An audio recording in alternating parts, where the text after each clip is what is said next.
স্ত্রীর স্বামীর ওপর ২ নং হক হচ্ছে হুসনুল মুআশারা, ওই সব আচরণ বা কর্ম যেগুলো একজন নারী পছন্দ করে, অর্থাৎ স্ত্রীর পছন্দনীয় কর্ম, পছন্দনীয় বৈধ আচরণ একজন স্ত্রী তার স্বামীর কাছে পাওনা রাখে, অধিকার রাখে। সূরা নিসার ১৯ নং আয়াত মহান আল্লাহ তাআলা বলেন, ইয়া আইয়ুহাল্লাযীনা আমানু লা ইয়াহিল্লু লাকুম আন তারিফুন নিসা কারহা, হে মুমিনগণ, তোমাদের জন্য হালাল না জোরপূর্বকভাবে নারীদের ওয়ারিস হওয়া। ওয়ালা তা'দুলুহুন্না লিতাযহাবু বিবা'দি মা আতাইতুমুহুন্না, এবং তোমরা নারীদেরকে স্বামী গ্রহণ করতে বাধা প্রদান করিও না, যাতে তোমরা তাদের দেয়া মোহর হতে কিছু মোহর নিয়ে যেতে পারো। ইল্লা আন ইয়াতিনা বিফাহিশাতিন মুবায়্যিনা, তবে যদি তারা প্রকাশ্য কোনো অশ্লীল কাজ করে তাহলে। ওয়াআশিরুহুন্না বিল মা'রুফ, এবং তোমরা তাদের সাথে উত্তম আচরণ করো, ন্যায়সঙ্গত আচরণ করো। ফাইন কারিহতুমুহুন্না, সুতরাং যদি তোমরা তাদের সান্নিধ্য অপছন্দ করো, ফাআসা আন তাকরাহু শাইআন, তাহলে হইতে পারে যে একটা জিনিস তোমরা অপছন্দ করছো। ওয়া ইয়াজআলুল্লাহু ফীহি খায়রান কাসীরা, আর আল্লাহ তাআলা তার মধ্যে অনেক কল্যাণ নির্ধারণ করে রেখেছেন।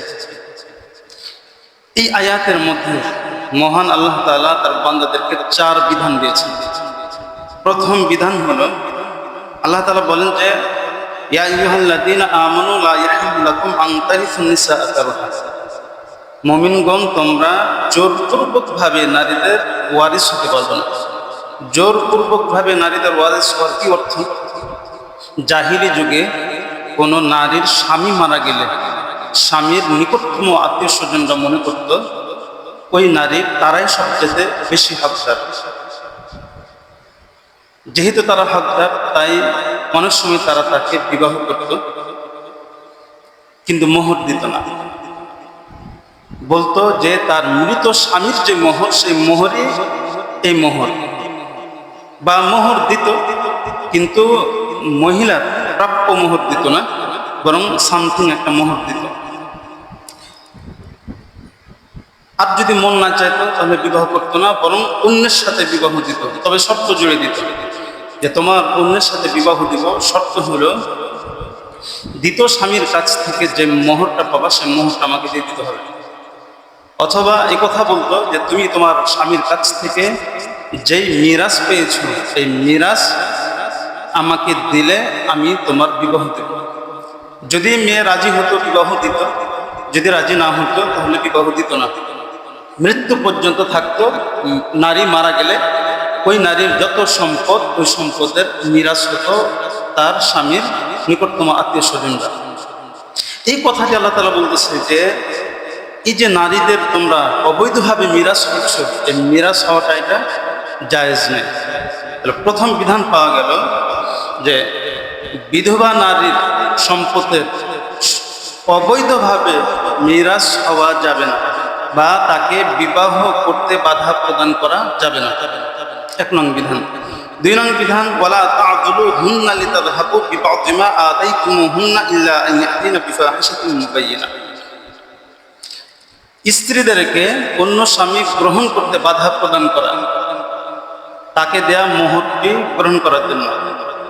তাহলে নিজের স্ত্রীকে অন্য স্বামী গ্রহণ করতে বাধা প্রদান করার কি অর্থ? অর্থ হলো জাহিলি যুগে কোনো নারীকে তার স্বামীর পছন্দ না হলে, বনিবনা না হলে শরীয়ত বলে তালাক দিত ন্যায়সঙ্গতভাবে, কিন্তু তালাকও দিত না।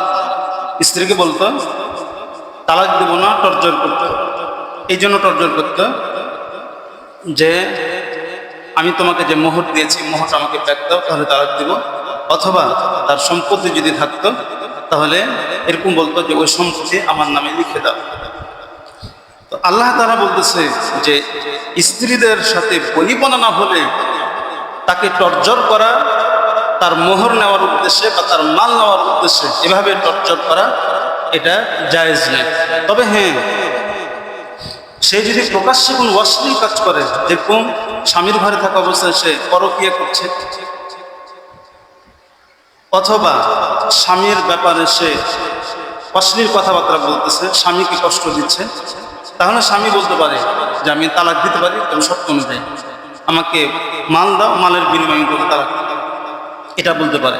তাহলে 2 নং বিধান পাওয়া গেল যে স্ত্রীকে তার মাল আত্মসাৎ করার উদ্দেশ্যে তালাক না দিয়ে আটকে রাখা, এটা জায়েজ নেই, 2 নং বিধান। 3 নং বিধান আল্লাহ বলছে ওয়াশিরুহুন্না বিল মারুফ, তোমরা তোমাদের স্ত্রীদের সাথে ন্যায়সঙ্গত আচরণ করো, উত্তম আচরণ করো।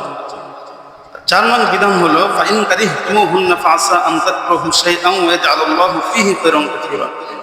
আল্লাহ বলে তোমরা বিবাহ করার পর তোমাদের স্ত্রীদেরকে পছন্দ নাও হতে পারে, যদি না হয় ওই স্ত্রীকে নিয়েই তুমি সংসার করো। যদি সংসার করো তাহলে আল্লাহ তাআলা ওই স্ত্রীর মধ্যে অনেক কল্যাণ নির্ধারণ করবেন। সুবহানাল্লাহ। কেমন? ওই স্ত্রীর পেট থেকে এমন সন্তান দান করবেন আল্লাহ তাআলা, যে সন্তান দুনিয়া ও আখিরাতে আপনার কাজে আসবে। অথবা আল্লাহ তাআলা ওই স্বামীকে দুনিয়াতে প্রচুর ধন সম্পদ দান করবেন। তো 4 নং মাসআলা বা বিধান যেটা আমরা পেলাম, বিবাহের পরে স্বামী স্ত্রীকে অপছন্দ হলেও তাকে নিয়ে ঘর সংসার করা, তাকে ডিভোর্স না দেওয়া। এই স্ত্রীকে নিয়ে সংসার করলে আল্লাহ তাআলা দুনিয়া আখিরাতে কল্যাণ দান করবেন। আল্লাহ তাআলা এই 19 নং আয়াতে 4 বিধান দিয়েছেন। 4 বিধানের 3 নং যে বিধানটি আমরা পেলাম সেটি হলো ওয়াশিরুহুন্না বিল মারুফ। আল্লাহ বলে যে তোমরা তোমাদের স্ত্রীদের সাথে সবচেয়ে উত্তম যে আচরণ, হুসনুল মুআশারা, সেটি করবে।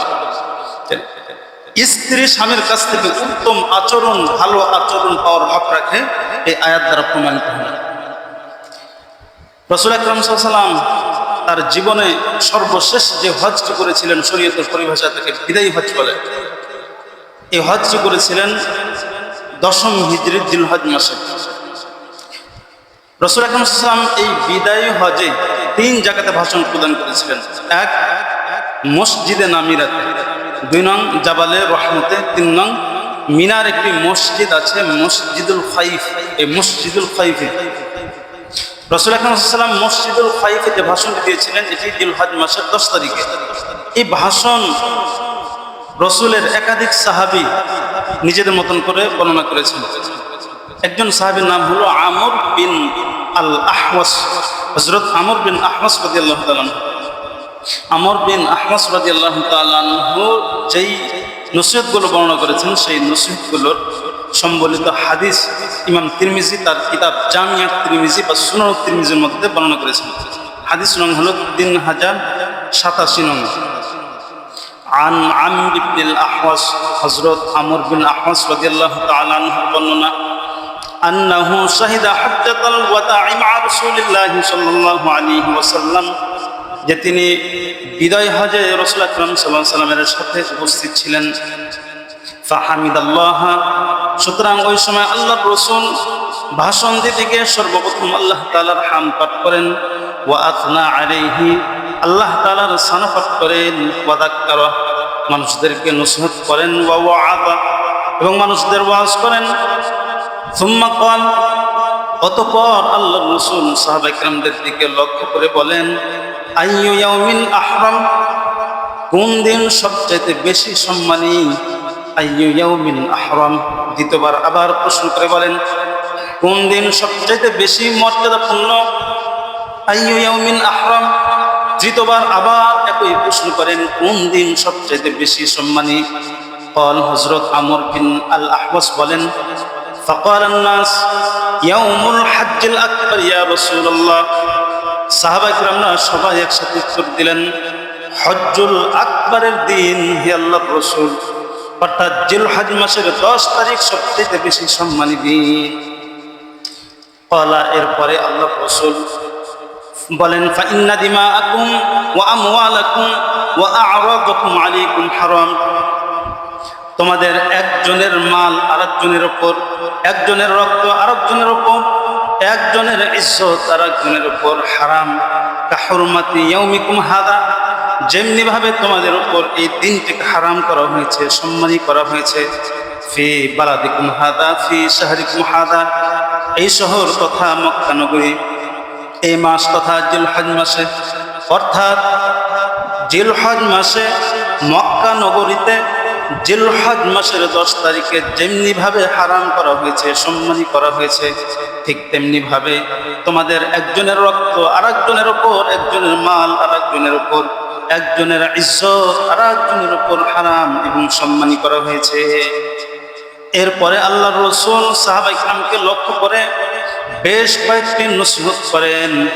এক নং নসিহত হলো, আল্লাহর রাসূল বলেন, আলা লা ইয়াজনি জানিন ইল্লা আলা নফসি, সাবধান, একজন পাপী তার পাপের বোঝা শুধু সে নিজেই বহন করবে। ওয়ালা ইয়াজনি ওয়ালিদুন আলা ওয়ালাদি ওয়ালা ওয়ালাদুন আলা ওয়ালিদি, পিতার পাপের বোঝা সন্তান বহন করবে না, আবার সন্তানের পাপের বোঝা পিতা বহন করবে না। এক নং নসিহত। দুই নং নসিহত হলো, আলা ইন্নাল মুসলিমা আখুল মুসলিম, সাবধান, একজন মুসলমান আর একজন মুসলমানের দিনী ভাই। ফালাইসা ইয়াহিল্লু লিমুসলিমিন মিন আখিহি শাইউন ইল্লা মা আহাল্লা মিন নাফসি, সুতরাং কোন মুসলমানের জন্য তার ভাইয়ের জন্য ওই সব জিনিস নির্ধারণ করা বৈধ হবে না যেসব জিনিস সে নিজের জন্য নির্ধারণ করে না। অর্থাৎ একজন মুসলমান আরেকজন মুসলমানের জন্য ওই সব জিনিস চয়েস করবে যেগুলো সে নিজের জন্য চয়েস করে, যেমনি ভাবে সে নিজের জন্য ভালোটা চয়েস করে, একই বিষয় যখন অন্যের ক্ষেত্রে আসবে তখনও সে তার ওই ভাইয়ের জন্য ভালোটা চয়েস করবে। দুই নং নসিহত। তিন নং নসিহত হলো, আলা ওয়া ইন্না কুল্লা রিবান ফিল জাহিলিয়াতি মাওদু', সাবধান, জাহিলি যুগের যত সুদ, যত সুদি কারবার সব বাতিল ঘোষণা করলাম। লাকুম রুউসু আমওয়ালিকুম, তবে তোমরা যারা মাল দিয়েছো সুদের উপর, তোমরা তোমাদের মাল পাবে। লা তাজলিমুন, তোমরা কারোর উপর জুলুম করবে না সুদ নিয়ে। ওয়ালা তুজলামুন, এবং তোমাদের উপরে জুলুম করা হবে না, অর্থাৎ তোমাদের মূলধন থেকে কোনো টাকা কম করা হবে না। গায়রা রিবাল আব্বাস ইবনে আব্দুল মুত্তালিব, তবে আব্বাস বিন আব্দুল মুত্তালিবের যত ঋণ, যত সুদ, এই সুদ সব ধরনের লেনদেন বাতিল করা হলো। ফাইন্নাহু মাওদুউন কুল্লুহু, সব ধরনের সুদী লেনদেন বাতিল। অর্থাৎ আব্বাস বিন আব্দুল মুত্তালিব সুদের উপর যে টাকা দিয়েছে মূলধনও সে নিতে পারবে না। আবার তোমরা যারা সুদের উপর টাকা নিয়েছো মূলধনও দিতে হবে না, সুদও দিতে হবে না। তিন নং নসিহত। চার নং নসিহত আল্লাহ রাসূল বললেন, আলা ওয়া ইন্না কুল্লা দামিন ফিল জাহিলিয়াতি মাওদু', সাবধান, জাহিলি যুগের যত হত্যা, এই হত্যার বদলা কাফারা, রক্তক্ষরণ সব মাপ ঘোষণা করলাম। ওয়া আউয়ালু আদ'আ মিন দামিল জাহিলিয়া, আর আজকে আমি সর্বপ্রথম জাহিল যুগের যে হত্যা মাফ করলাম সেটি হলো দামুল হারিস ইবনে আব্দুল মুত্তালিব, কুরাইশ বংশের হারিস বিন আব্দুল মুত্তালিবের যে হত্যা, সেই হত্যা আমি মাফ করলাম। কানা মুস্তারদিআন, হারিস বিন আব্দুল মুত্তালিব বনু লাইস গোত্রের ছোট থাকা অবস্থায় দুধ পান করত। ফাকাতালাতহু হুযাইলুন, হুযাইল গোত্র আমার বংশের এই হারিস বিন আব্দুল মুত্তালিবকে অন্যায়ভাবে হত্যা করেছিল। শরীয়ত অধিকার দিয়েছে আমরা চাইলে তার প্রতিশোধ নিতে পারি, তবে আজকে আমি ঘোষণা দিলাম এটিও মা। আল্লাহর রাসূল পঞ্চম নং নসিহত করলেন, আলা, সাবধান, ওয়াস্তাউসু বিন নিসাই খায়রান, তোমরা তোমাদের নারীদের সাথে সব চাইতে উত্তম আচরণ করিও। ফাইন্নামা হুন্না আওয়ানিন ইনদাকুম, কেননা যে তারা তোমাদের কাছে বন্দীদের মতন, তোমাদের স্ত্রীরা তোমাদের কাছে বন্দীদের মতন, আর বন্দীদের সাথে ভালো ব্যবহার করতে হয়। সুতরাং তোমরা তোমাদের স্ত্রীদের সাথে সব চাইতে উত্তম ব্যবহার করবে। লাইসা তামলিকুনা মিনহুন্না শাইআন গায়রা যালিক, উত্তম ব্যবহার করা ছাড়া অন্য কোনো জিনিসের তোমরা মালিক না, অর্থাৎ নারীদের ওপর তোমাদের কোনো কর্তৃত্ব নেই। ইল্লা আন ইয়াতিনা বিফাহিশাতিন মুবায়্যিনা, তবে যদি কোনো নারী সে প্রকাশ্যে কোনো অশ্লীল কাজ করা শুরু করে, জেনা করা শুরু করে, স্বামীর বিরুদ্ধে কথা বলা শুরু করে, স্বামীকে কষ্ট দেওয়া শুরু করে, তাহলে তোমরা যারা স্বামী আছো, স্ত্রীদের ওপর কর্তৃত্ব আছে। কর্তৃত্ব কি? ফাইন ফাআলনা ফাহজুরুহুন্না ফিল মাদাজি', তোমরা তাদেরকে ইসলাহ সংশোধন করার জন্য সর্বপ্রথম তাদের বিছানা আলাদা করে দাও, তাদের শয়ন কক্ষ আলাদা করো। ওয়াদরিবুহুন্না দরবান গায়রা মুবাররিহ, এতেও যদি তারা সাবধান সংশোধন না হয় তাহলে তোমরা তাদের গায়ে হাত তুলো, তবে এমনভাবে মারবা না যে তাদের হাত বা পা ভেঙে যায়। এরপরে আল্লাহর রাসূল বলেন, ফাইন আতা'নাকুম, যদি তারা এই কাজগুলো করাতে তোমাদের অনুগত হয়ে যায়, ফালা তাবগু আলাইহিন্না সাবিলা, তাহলে তোমাদের তাদের উপর আর কোনো কর্তৃত্ব থাকলো না। এরপরে আল্লাহর রাসূল ষষ্ঠম নং নসিহত করেন, আলা ওয়া ইন্না লাকুম আলা নিসাইকুম হাক্কা ওয়া লিনিসাইকুম আলাইকুম হাক্কা, সাবধান, তোমাদের স্ত্রীদের উপর হক রয়েছে, আবার তোমাদের উপর তোমাদের স্ত্রীরও হক আছে। ফাআম্মা হাক্কুকুম আলা নিসাইকুম, তোমাদের হক তোমাদের স্ত্রীর উপর যে হক সেটি হলো, ফালা ইউতিনা ফুরুশাকুম মান তাকরাহুন ওয়ালা ইয়াতান্না ফি বুয়ুতিকুম লিমান তাকরাহুন, হক হলো তোমরা যাদেরকে অপছন্দ করো তাদেরকে তোমাদের বিছানায় বা ঘরে প্রবেশ করতে দিবে না। আলা ওয়া ইন্না হাক্কাহুন্না আলাইকুম আন তুহসিনু ইলাইহিন্না ফি কিসওয়াতিহিন্না ওয়া তুআমিহিন্না, সাবধান, নারীদের তোমাদের উপর হক হলো তোমরা তাদেরকে সুন্দর খাবার এবং সুন্দর পোশাক দান করবে। এই হাদিসের মধ্যে আল্লাহর রাসূল বিদায় হজে 6টা নসিহত করছেন। 6টা নসিহতের মধ্যে পঞ্চম নং নসিহত যেটি, সেটি আল্লাহর রাসূল বলছেন, ওয়াস্তাউসু বিন-নিসাই খায়রান, নারীদের সাথে দৃঢ়ভাবে বলছে সবচাইতে উত্তম আচরণ করবা, আল্লাহর রাসূলের আদেশ। তো সূরা নিসার 19 নং আয়াত আর তিরমিজি শরীফের 3087 নং হাদিস থেকে আমরা পেলাম যে হুসনুল মুআশারা, একজন স্ত্রী যেসব আচরণ বা যেসব কর্ম পছন্দ করবে সেই সব কর্ম বা আচরণ করতে স্বামী বাধ্য, অর্থাৎ স্ত্রীর হক, এটা আমরা পেলাম। যেহেতু হুসনুল মুআশারা স্ত্রীর হক স্বামীর উপর, তাই আল্লাহর রাসূলও নিজের সহধর্মিণীদের সাথে এই হুসনুল মুআশারা করতেন। রাসূল আকরাম সাল্লাল্লাহু আলাইহি ওয়াসাল্লাম তার স্ত্রীদের সাথে কেমন হুসনুল মুআশারা করতেন, কেমন আচরণ করতেন, একটু হাদিসের আলোকে জানি। হাদিসের একটি কিতাব আছে মুসনাদ আবি আলা, এই কিতাবের 4476 নং হাদিস। عن عائشة رضي الله تعالى عنها قالت, হযরত আয়েশা সিদ্দিকা রাদিয়াল্লাহু তাআলা আনহার বর্ণনা, তিনি বলেন, আতাইতু রাসূলুল্লাহ সাল্লাল্লাহু আলাইহি ওয়াসাল্লাম বিখাসিরা ওয়া তাবাখতুহা লাহু, আমি একদিন রাসূল আকরাম সাল্লাল্লাহু আলাইহি ওয়াসাল্লামের নিকটে খাজিরা নিয়ে আসলাম। খাজিরা হলো গোশত ও আটা দিয়ে বানানো বিশেষ এক খাবার। হযরত আয়েশা বলেন, রাসূলের জন্য পানি আমি রাসূলের নিকটে নিয়ে আসলাম। ফাকুলতু লিসাউদাতা ওয়ান নবী সাল্লাল্লাহু আলাইহি ওয়াসাল্লাম বাইনি ওয়া বাইনাহা, বলে আমি সাউদা রাদিয়াল্লাহু তাআলা আনহাকে বললাম, হে সাউদা তুমি খাও। এমন অবস্থায় রাসূল আমার এবং সাউদার মাঝখানে বসা ছিলেন। ফাআবাদ, হযরত সাউদা এই খাবার খেতে অস্বীকৃতি জানালো। ফাকুলতু, তখন আমি বললাম, লা তাকুলিন্না আও লা উলাতিখান্না ওয়াজহা, হে সাউদা, হয় তুমি এই খাবার খাবে, নয়তো এই খাবার আমি তোমার মুখে মেখে দিব। ফাআবাদ, এই কথা বলার পরেও হযরত আয়েশা বলেন, হযরত সাউদা ওই খাবার খেতে অস্বীকৃতি জানালো। ফাওয়াদাতু ইয়াদি ফিল খাসিরা, হযরত আয়েশা বলেন, আমি আমার হাত ওই খাসিরা বা খাসিরা নামক খাবারের মধ্যে দিলাম। ফাতালাইতু ওয়াজহাহা, এরপরে এই খাবার আমি হযরত সাউদার চেহারাতে মেখে দিলাম। ফাদাহিকান নবী সাল্লাল্লাহু আলাইহি ওয়াসাল্লাম, আল্লাহর রাসূল আমার এই মজাক থেকে হাসলেন। ফাওয়াদা বিয়াদিহি লাহা, এরপরে আল্লাহর রাসূল ওই খাসিরা নিজের হাতে নিলেন হযরত সাউদার জন্য। ফাকালা লাহা, এরপরে আল্লাহর রাসূল তাকে বললেন, হে সাউদা, ইলতাফি ওয়াজহাহা, যেমনি ভাবে আয়েশা তোমার চেহারাতে খাবার মেখে দিয়েছে, তুমিও তার চেহারায় খাবার মেখে দাও। ফাদাহিকান নবী সাল্লাল্লাহু আলাইহি ওয়াসাল্লাম লাহা, হযরত সাউদা হযরত আয়েশার চেহারাতে যখন মাখলেন তখন আল্লাহর রাসূল দ্বিতীয়বার হাসলেন। হযরত আয়েশা বলেন, যখন আমরা দুইজন একজন আরেকজনের চেহারাতে মাখামাখি করতেছিলাম, ফামাররা উমর, রাস্তা দিয়ে হযরত উমর রাদিয়াল্লাহু তাআলা আনহু অতিক্রম করছিলেন। ফাকাল, রাস্তায় আওয়াজ করতেছিলেন, ইয়া আব্দুল্লাহ, ইয়া আব্দুল্লাহ, হে আব্দুল্লাহ, আব্দুল্লাহ, এগুলো বলে রাস্তা পার হইতেছিলেন। ফাযান আন্নাহু সায়াদখুল, তখন আল্লাহর রাসূলের একটা ধারণা, হয়তোবার হযরত উমর তার ঘরে প্রবেশ করবে। এজন্য ফাকাল, আল্লাহর রাসূল বলেন, কুমা ফাগসিলা বুজুহাকুমা, হে সাউদা এবং আয়েশা, তোমরা দুইজন তোমাদের চেহারাটা দ্রুত ধুয়ে ফেলো।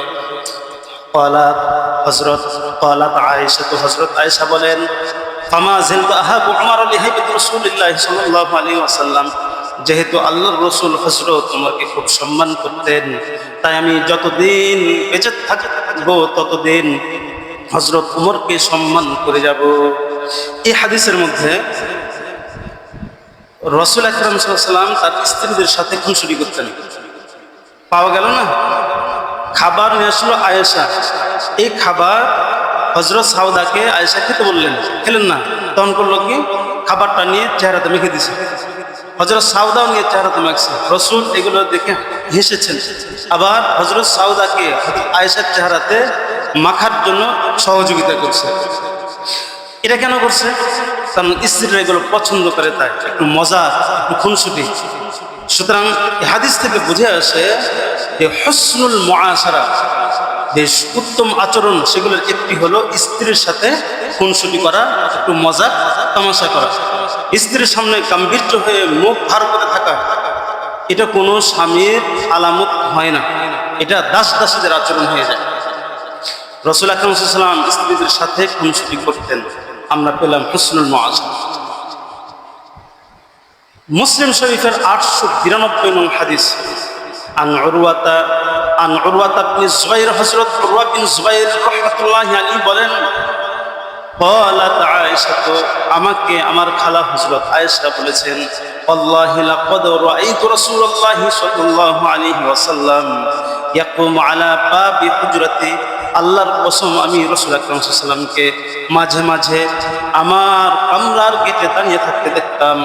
ওয়াল হাবাশাতু ইয়ালআবুনা বিহিরাবিহিম ফি মসজিদ রাসূলিল্লাহি সাল্লাল্লাহু আলাইহি ওয়াসাল্লাম, আর হাবশিরা নাইজেরিয়ানরা মসজিদের নববীতে তাদের অস্ত্র দিয়ে খেলাধুলা করতেন, অর্থাৎ যুদ্ধের অনুশীলন করতেন। ইয়াসতুরুনি, আল্লাহর হযরত আয়েশা বলেন, ইয়াসতুরুনি বিরিদাই, আল্লাহর রাসূল ওই খেলাগুলো দেখতেন, আমিও দেখতাম। তো যেহেতু পর্দার সমস্যা, তাই ইয়াসতুরুনি বিরিদাই, আল্লাহর রাসূল তার চাদর মুবারক দিয়ে আমাকে ঘিরে রাখতেন। লিকাই আনজুরা ইলা লাবিহি, যাতে আমি ওই হাবশীদের খেলা দেখতে পারি। সুম্মা ইয়াকুমু মিন আজলি, আর রাসূলের আমার গেটে দাঁড়িয়ে থাকার কোনো প্রয়োজন ছিল না, তারপর আমার কারণে দাঁড়িয়ে থাকতেন। হাত্তা আকুনা আনাল্লাতি আনশরীফ, যতক্ষণ না আমি আমার কামনার ভিতরে যেতাম। তার মানে হযরত আয়েশা বলেন, আমি যতক্ষণ পর্যন্ত দাঁড়িয়ে খেলা দেখতাম ততক্ষণ পর্যন্ত আল্লাহর রাসূল আমাকে পর্দা করে খেলা দেখার সহযোগিতা করতেন। হযরত আয়েশা হযরত উরওয়াকে বলেন, ফাকদুরু কদরাল জারিয়াতুল হাদিসাতি সুন হারিসাতান আলাল লাহবি, একজন খেলাধুলার প্রতি আগ্রহী অল্প বয়স্ক নাবালিকা খেলাধুলার প্রতি কি পরিমাণ আসক্তি থাকতে পারে, আর কতটুকু টাইম পর্যন্ত খেলাধুলা দেখতে পারে, এবার অনুমান করো।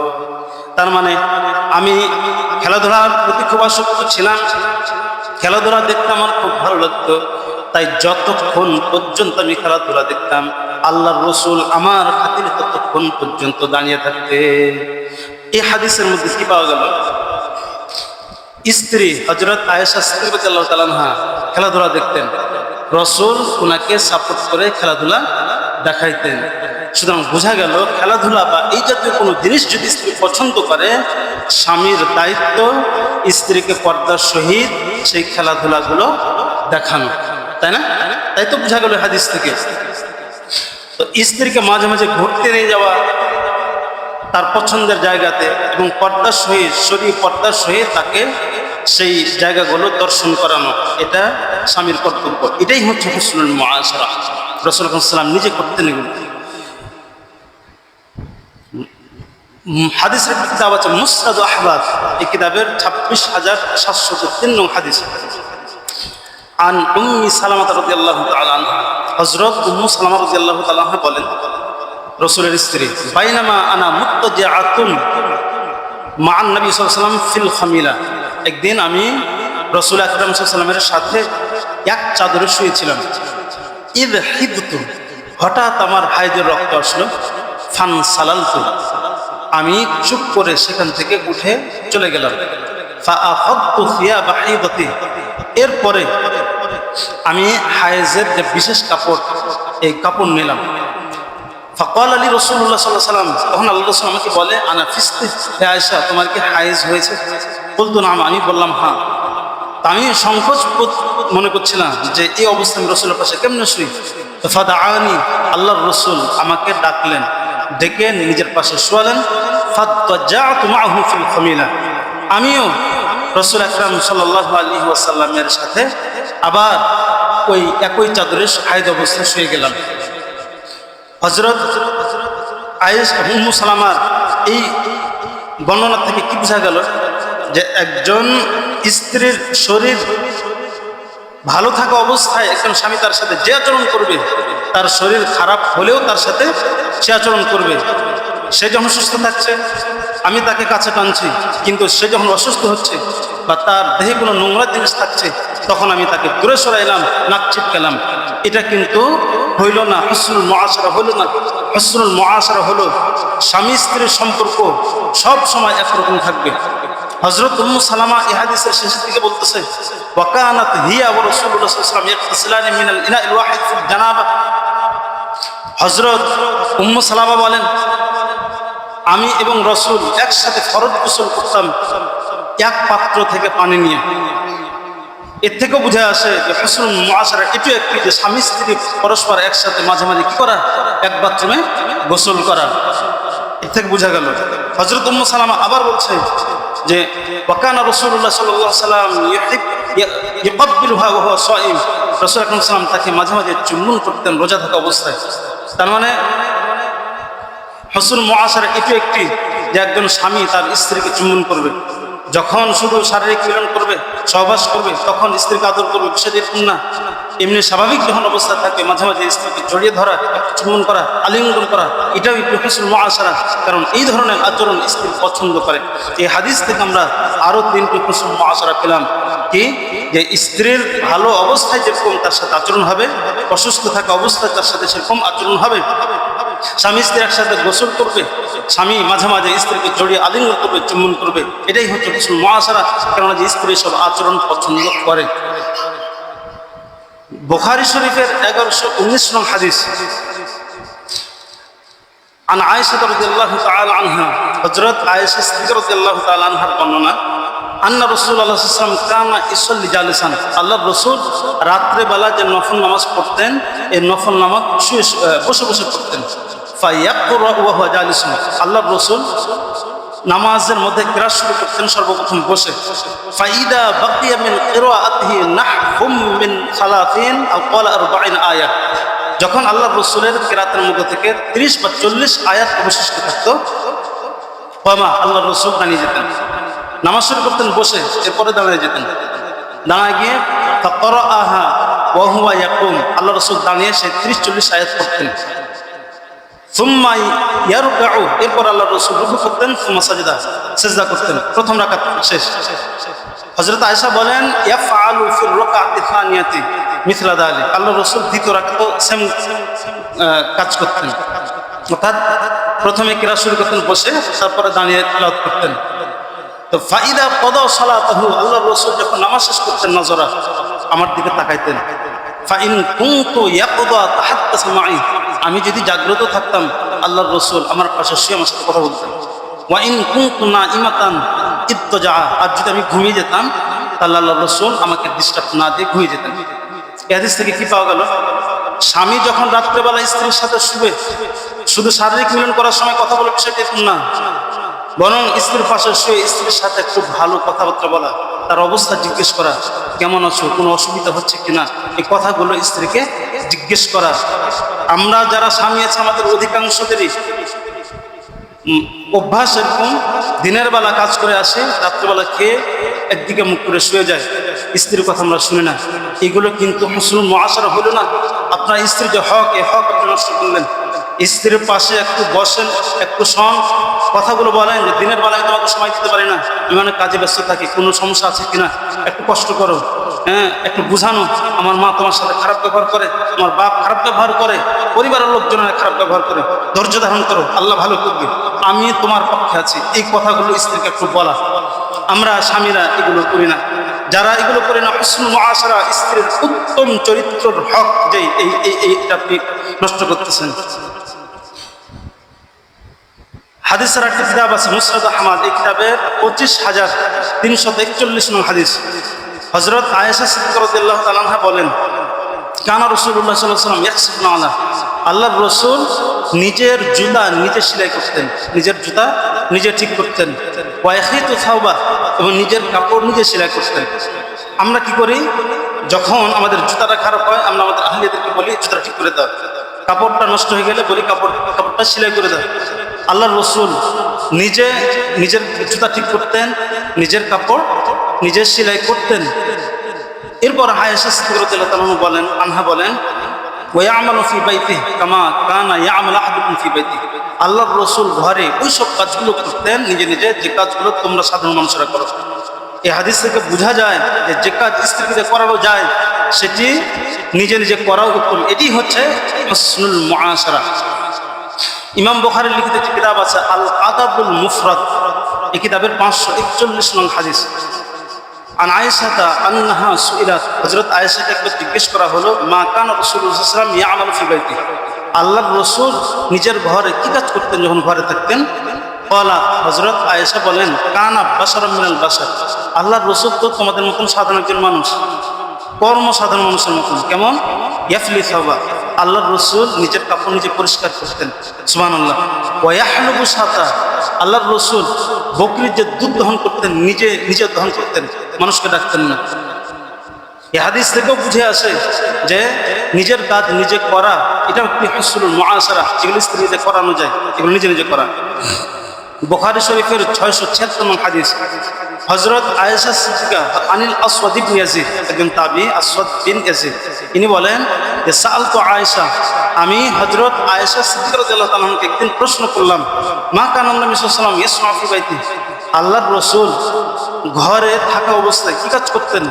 ক্বালা, তিনি বলেন, কানা ইয়াকুন ফি মিহনাতি আহলি তানি খিদমাতা আহলি, আল্লাহর রাসূল যতক্ষণ পর্যন্ত ঘরে থাকতেন ততক্ষণ পর্যন্ত তার আহলিয়াদেরকে, পরিবারকে সাপোর্ট করতেন। সুবহানাল্লাহ।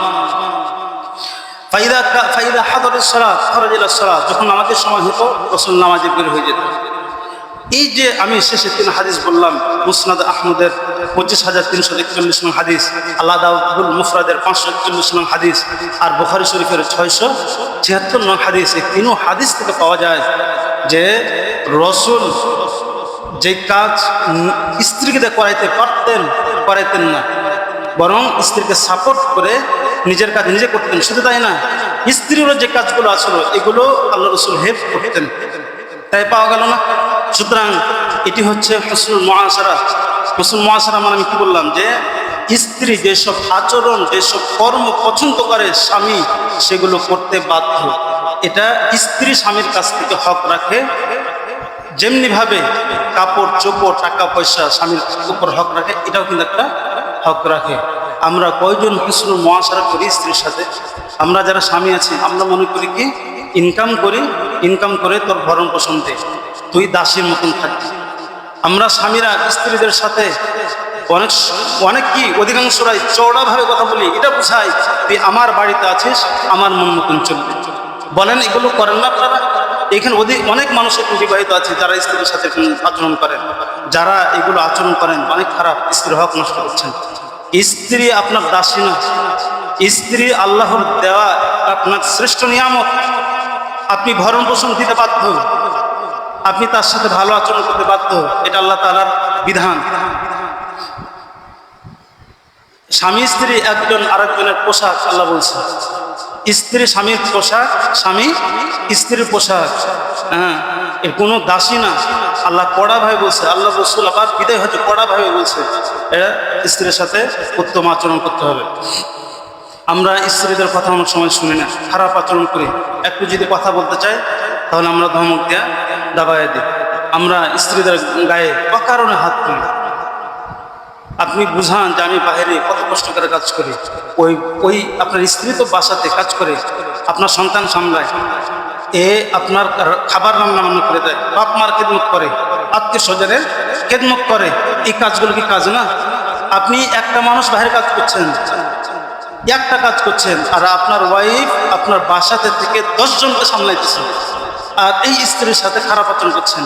যারা এগুলো করতেছেন তারা মারাত্মক খারাপ কাজ করছেন, হক নষ্ট করার অপরাধ করছেন। কিয়ামতের দিন আল্লাহর দরবারে দাঁড়াইতে হবে। স্ত্রী যদি স্বেচ্ছা আপনাকে মাফ না করে, কোনোদিন মাফ হবে না, এটার কড়া শাস্তি হবে। শুধু তাই না, যারা স্ত্রীর সাথে খারাপ আচরণ করে তাদের হায়াত কমিয়ে দেন, দেখবেন এরা সবচেয়ে বড় বিপদে পড়ে। স্ত্রীর ওপর করবে জুলুম, বাহিরে এরা তার চেয়ে বড় জালেম, তারা জুলুমে নির্যাতিত হবে।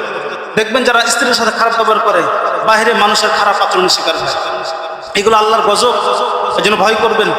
মহান আল্লাহ তাআলা আমাদের সবাইকে স্ত্রীদের সাথে উত্তম আচরণ করার তৌফিক দান করুন, আমিন। আর আমরা যারা স্ত্রীদের সাথে খারাপ ব্যবহার করে রেখেছি, আমাদের সবাইকে স্ত্রীদের থেকে মাপ চাওয়ার তৌফিক দান করুন, আমিন। আজকে বাসায় গিয়ে বলবেন স্ত্রীকে যে আমি তোমার ভালো স্বামী হতে পারি না, আমি তোমার যথাযথ হক আদায় করতে পারি না, আমাকে মাফ করো।